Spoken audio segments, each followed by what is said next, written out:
So in this Tangerine Bank tutorial, I will be showing you how to share your referral code on Tangerine Bank. So once the app's opened up, go to the bottom right and select on the More icon. Once you're on this page, two options down, it says Refer a Friend. Select that.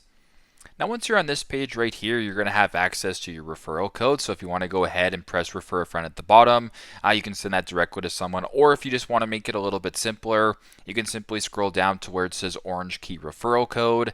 Copy that code by pressing copy or send it to whatever you got to do. Share that with people, and then if you read here at the top what happens, you guys can both earn $50 if the friend uses your code and deposits the required amount within the set time period. So pretty simple, pretty straightforward, but that's how you guys can share your referral code here on Tangerine Bank. Thanks again for watching and hope this helps.